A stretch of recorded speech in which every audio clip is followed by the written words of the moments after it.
Di video kali ini saya akan menjelaskan mengenai AI SEO, bagaimana untuk mengoptimasi website kita agar muncul di AI Search seperti Google AI Overview, ChatGPT, dan Perplexity. Bagaimana AI platform ini menarik data dan bagaimana ranking factor di dalamnya.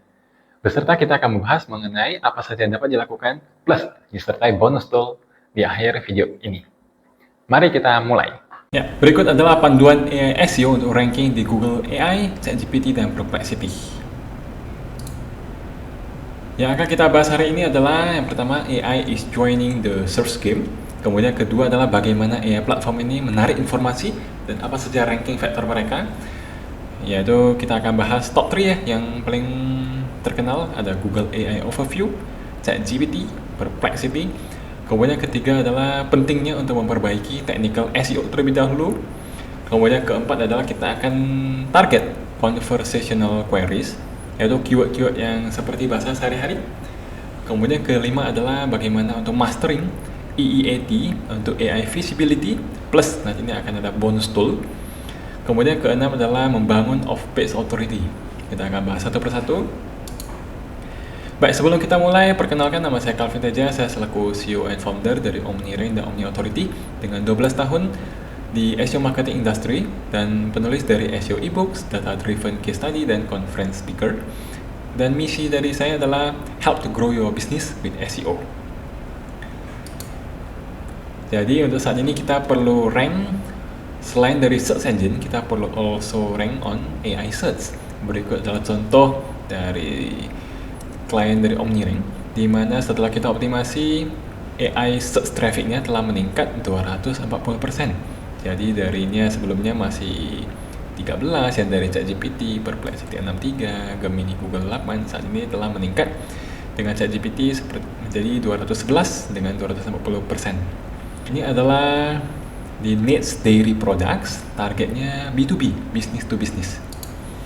Dan ini adalah contoh website kedua untuk membuktikan bahwa yang akan kita pelajari adalah works, di mana ini adalah di fashion products dengan target B2C, dengan setelah optimasi referral traffic dari AI search telah meningkat 295%. Baik, jadi yang pertama ini adalah intro. Jadi Google AI Overview dan ChatGPT sekarang menjadi pilihan tambahannya bagi user untuk mencari informasi dengan jawaban instan.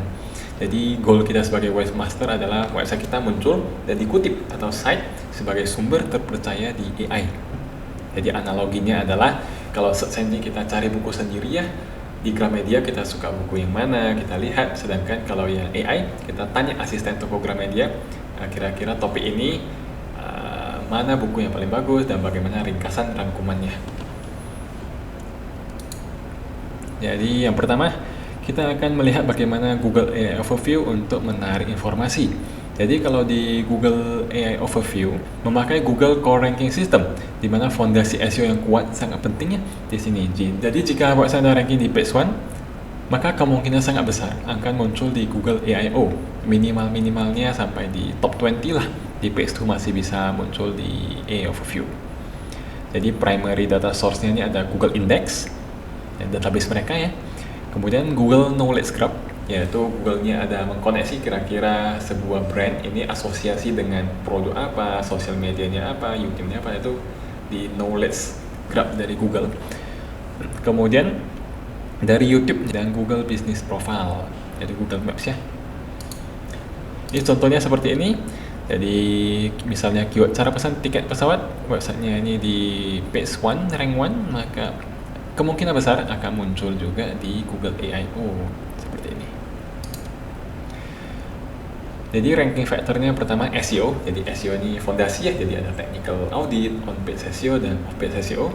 Kemudian EEAT, experience, expertise, authoritativeness dan trustworthiness. Kita akan bahas lebih lanjut di selanjutnya.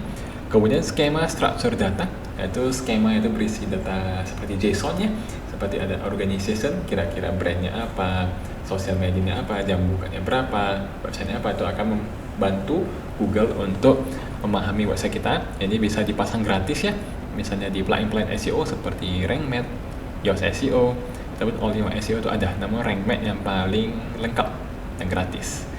Kemudian yang keempat ranking factornya adalah topical authority. Jadi membahas secara lengkap sebuah pembahasan di sebuah niche dari topik utama hingga subtopik detail. Ini penting. Yang kedua adalah ChatGPT. Jadi bagaimana ChatGPT menarik informasi? Yang pertama dari Bing Search API, Wikipedia, dan Reddit. Jadi karena ChatGPT ini mengandalkan Bing Search API, maka kita perlu submit ke Bing Webmaster Tool juga agar website kita teroptimasi di Bing dan ChatGPT. Khusus untuk Reddit, ini khusus untuk website luar negeri. Karena di Indonesia Reddit juga per video ini dibuat masih diblokir ya. Contohnya seperti ini, aplikasi point of sales Indonesia apa saja nantinya di ChatGPT akan muncul ya brand kita seperti Mokapost, Airipost, Fanpost, dan sebagainya. Jadi ranking factor dari ChatGPT berbeda ya dengan Google AI.o, di mana ChatGPT lebih ke memakai sistem konsensus, jadi konsensus dari authoritative sites. Di mana semakin banyak website yang kredibel, website yang memiliki reputasi tinggi, membahas hal yang sama, maka akan disetujui sebagai kesimpulan. Contohnya brand kita sering nih dimention dari artikel seperti rekomendasi, titik terbaik, ataupun top 10, itu akan memudahkan website kita untuk masuk ke ChatGPT. Kemudian off-page SEO, jadi link building juga dengan asosiasi brand kita dengan keyword target. Contohnya, Anda dapat membeli tiket pesawat murah, ini adalah keyword targetnya, ini keyword target di Traveloka. Traveloka ini adalah brand. Jadi ini brand perlu dekat dengan keyword target. Kemudian reputation building, jadi pertahankan rating tinggi di Google Review, Trustpilot. Kemudian Perplexity AI, jadi primary data source mereka ini langsung di crawl ya, jadi live web crawl, Perplexity bot namanya. Kemudian juga mengandalkan website-website berita dan forum-forum. Ini contoh tampilannya ya, jadi kalau misalnya ketik dealer Toyota di Indonesia di Perplexity, langsung dimunculkan website-website mana yang mereka ambil sebagai sumber. Jadi untuk memudahkan si user validasi informasinya. Jadi core function dari Perplexity ini lebih ke sebagai answer engine. Jadi memberikan jawabannya akurat dan faktual dengan memberikan citation dengan jelas. Jadi memudahkan user ya verifikasi informasi. Jadi untuk ranking faktornya lebih ke factual accuracy. Jadi selalu update postingan terkait harga terbaru, data statistik terbaru, peraturan terbaru, dan hindari juga kata yang seperti untuk semua orang atau informasi ini selalu terupdate. Nah ini kurang cocok karena perlu akurat. Kemudian verifiable citation, jadi kalau pernah kita lihat artikelnya ada citationnya, misalnya angka 1 atas, angka 2 kecil di atas, itu adalah informasi ini dikutip dari sumber mana yang terpercaya. Itu jika ada akan sangat bagus. Content is written to be answer ready. Jadi konten kita perlu ditulis ya untuk yang langsung memberikan jawaban atas pertanyaan atau query. Kemudian keempat adalah rewards content that is structured for quick parsing dan summarization. Nanti jelasnya bagaimana ini kita akan buatkan contoh di slide selanjutnya. Yang kemudian selanjutnya adalah fix your technical SEO. Jadi kita perlu cek apakah ada halaman 404 not found di website kita. Kemudian kita memperbaiki internal linking yang broken, yang rusak. Kemudian kita juga perlu set no index untuk halaman yang mudah kena thin content ataupun duplicate content seperti archive pages. Ini kan banyak ya halaman-halaman arsip ya, ada konten-kontennya kan mudah kena duplicate. Kemudian pagination pages seperti page 1, page 2 dan sebagainya, dan author pages ini umumnya di set no index, dan kami juga lakukan hal yang sama. Kemudian compress image ya dengan size yang terlalu besar. Kami sering menemukan ini ya, kliennya memiliki gambar yang dari DSLR ya, itu 6 mega, 8 mega, itu terlalu besar. Kita perlu ubah size-nya, dan kalau masih belum bisa di bawah 1 mega, kita bisa pakai tinypng.com. Usahakan bisa di bawah 200 KB ya kalau bisa. Jadi actionable tips, jadi lakukan technical audit website dengan Ahrefs Webmaster Tool. Ini ada yang versi free ya, dan paid, atau Screaming Frog, ini free, keduanya kami ada pakai.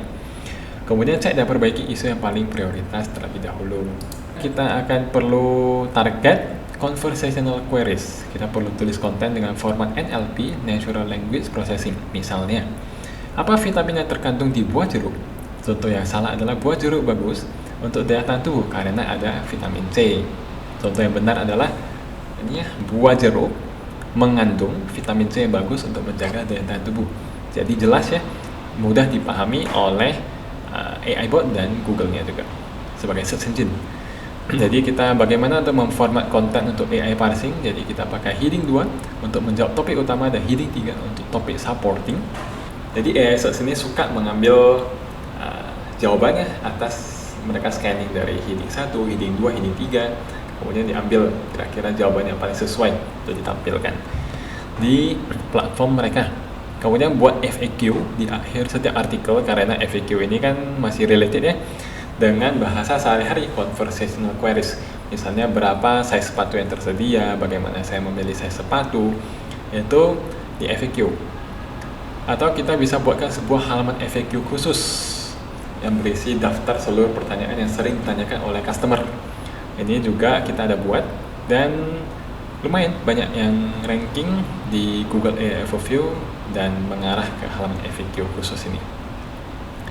Kemudian menulis secara jelas ya, jadi jelas, lugas, langsung, dan hindari metafor.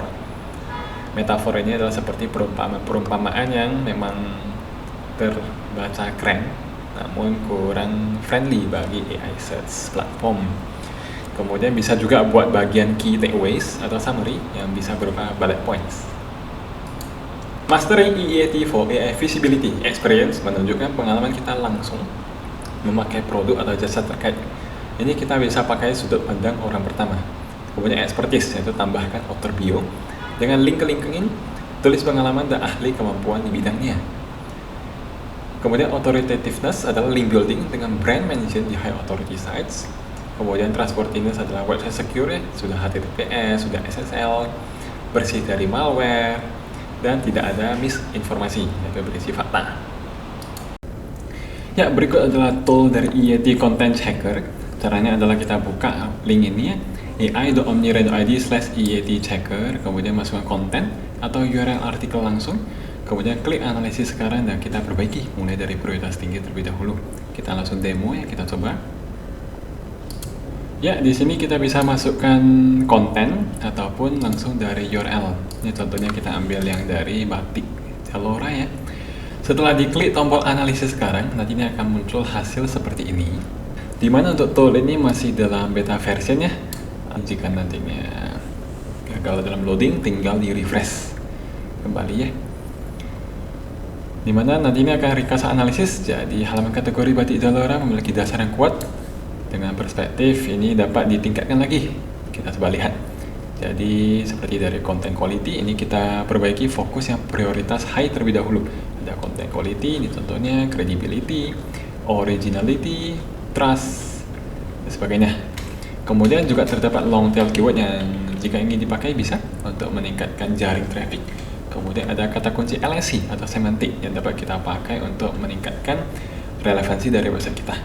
Kemudian terdapat ini tabel ringkasan, kemudian rekomendasi timeline-nya, minggu pertama, minggu 2, 3, dan sebagainya. Yang keenam, build of page authority. Jadi AI ini menyukai brand mention di website yang kredibel, yang high authority. Jadi ini kita sudah tahu, maka kita perlu listed. Jadi masukkan juga website kita di Google Business, Bing Places, dan Citation Directory. Tadinya kita akan contohnya juga ya. Dan build foundational links untuk memperkuat dari brand reputation kita. Kemudian build contextual homepage link, ini untuk nge-boost keyword dan relevansi dari target yang ingin kita ranking. Kemudian juga build PR media nasional links untuk nge-boost trust-nya. Bagaimana cara membangun link-link ini? Ini saya akan show di slide selanjutnya. Yang pertama adalah daftar di Google Business, ini ya, daftar di Google Business. Kemudian daftar di Bing Places, ini bingplaces.com seperti ini ya. Nantinya setelah daftar di Bing Places akan muncul seperti ini. Di Bing Places ini kita bisa langsung import data di Google Business Profile kita. Namun kita perlu verifikasi kembali dengan surat pos. Kemudian untuk Citation Directory ini terdapat top 50 ya, Citation Directory yang bisa kita daftar sendiri gratis. Ataupun untuk cara outsource, ini untuk Citation Directory saya biasa outsource di omnired.id/citation. Jadi karena citation ini perlu di daftar satu-satu, isi datanya satu-satu, ini saya biasa lebih suka outsource. Kemudian untuk foundational links dan contextual homepage link. Jadi cara bangun foundational links adalah dengan yang pertama bisa dari social media. Jadi dari YouTube, di YouTube ini kan ada bagian about-nya, about itu ada links dan kita bisa masukkan website kita. Pinterest juga sama, masukkan gambar dan masukkan website kita. Facebook fanpage juga sama, Twitter juga sama, Instagram di bagian bio juga sama, kita masukkan website kita. Kemudian high authority profile seperti Gravatar, About Me, MySpace dan sebagainya. Ini bisa sebagai foundational links. Dan cara bangun contextual homepage link ini bisa dari Web 2.0 blogs, jadi seperti WordPress, Blogger, Tumblr dan sebagainya. Untuk cara outsource saya pilih dari OmniRank ya, dimana untuk foundational links kita bisa pilih SEO Galaxy, ini SEO Galaxy. Kemudian kalau untuk contextual homepage link ini bisa pilih yang Supernova X. Nantinya tinggal dimasukkan URL dan anchor text keyword kita dan orderan nantinya akan langsung diproses. Khusus untuk media nasional, saat ini memang yang paling efisien masih dengan outsource. Saya pilih dari Omni Authority ya, jadi karena sudah official dan garansi live link. Harga yang tertera juga sudah termasuk artikel SEO handwritten, research keywordnya juga sudah full support dan sudah termasuk pajak. Dan pengerjaannya juga cepat. Kemudian kita akan pilih menu media nasional, kemudian kita dapat centang mau publikasi di media mana. Nantinya misalnya seperti di suara.com ataupun di Sonora, Katadata dan sebagainya, ini bisa. Nantinya banyak pilihannya. Dan hasil publikasi dapat di-download di menu My Orders. Salah satu kelebihan di Omni Authority adalah terdapat matrix seperti dari Moz, Domain Authority, dan matrix dari Ahref. Domain rating, referring domain, melalui traffic ini sangat berguna dan penting dalam menentukan ingin publikasi di media mana. Dan datanya ini terupdate. Thank you. Jangan lupa like dan subscribe untuk tips SEO dan AI search terbaru.